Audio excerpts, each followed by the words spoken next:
It's helpful to understand how hackers gain access to bank accounts. Here are several methods that hackers might access your savings and wipe them. Welcome to the CS Exams channel. We post less than 5 minutes videos on cybersecurity.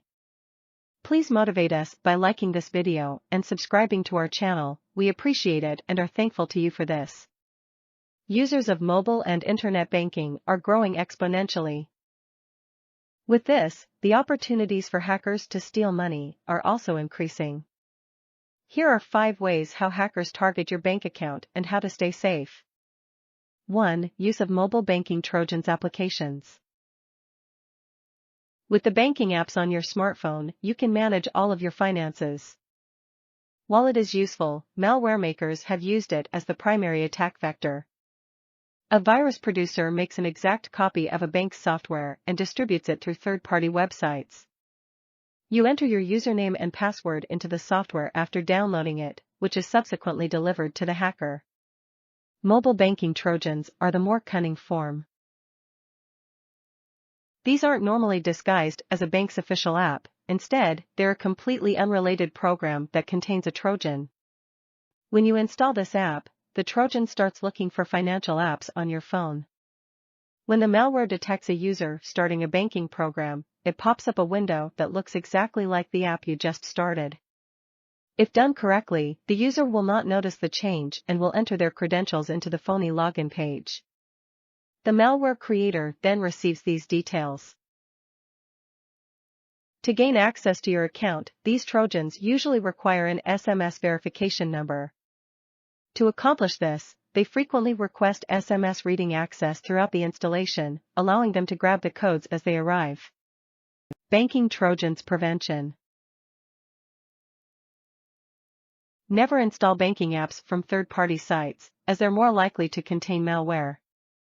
While official app stores are by no means perfect, they're a lot safer than a random website on the internet.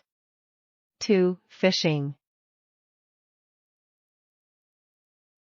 Hackers have increased their efforts to deceive users into clicking their links as the public becomes more aware of phishing tactics. Hacking solicitors' email accounts and sending phishing emails from a previously trusted address is one of their nastiest methods. The difficulty in detecting the scam is what makes this attack so devastating. The email address would be genuine, and the hacker might address you by your first name. This is exactly how an unlucky home buyer wasted £67,000 despite responding to a previously legitimate email address. Stay protected from phishing. If the email address appears to be known, but something about it seems off, see if you can verify the email with the sender. But not over email, in case the account has been compromised by hackers. 3. Keyloggers. Keyloggers are a type of malware that records what you're typing and sends the information back to the hacker. That might sound inconspicuous at first. But imagine what would happen if you typed in your bank's web address, followed by your username and password. The hacker would have all the information they need to break into your account.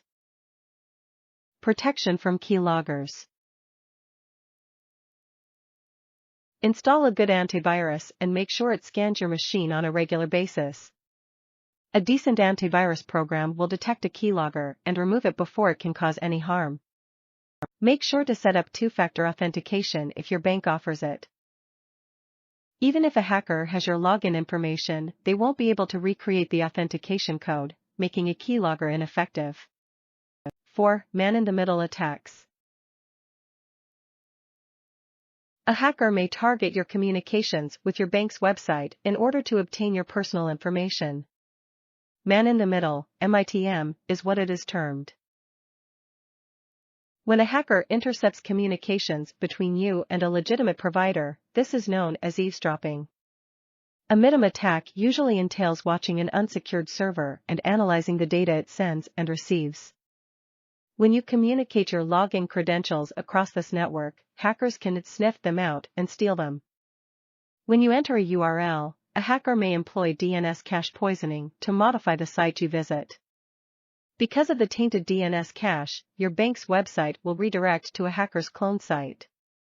This cloned site will appear to be the actual thing, and if you're not careful, you'll end up providing the false site with your login information. Protecting from MITM attacks. Never perform any sensitive activities on a public or unsecured network. When you log into a sensitive site, always check for HTTPS in the address bar. You can also use a VPN for better privacy. 5. SIM swapping. Hackers have a lot of trouble due to SMS authentication codes. To get around this, SIM swapping is used. To accomplish a SIM swap, a hacker impersonates you and contacts your mobile company. They claim to have misplaced their phone and would like their old number, which is your current number, transferred to their SIM card. If they succeed, the network operator will remove your phone number from your SIM and replace it with the hacker's.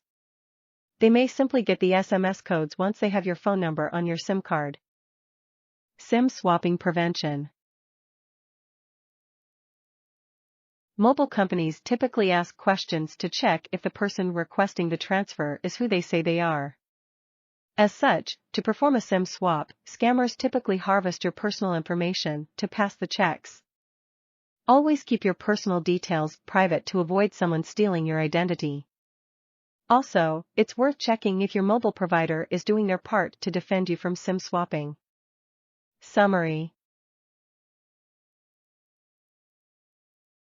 Internet banking is convenient for both customers and hackers alike.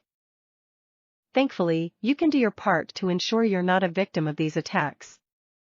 By keeping your details safe, you'll give hackers very little to work with when they take aim at your savings. Thank you for watching. Please like and subscribe our channel. Visit csexams.com for many free cybersecurity certifications practice tests.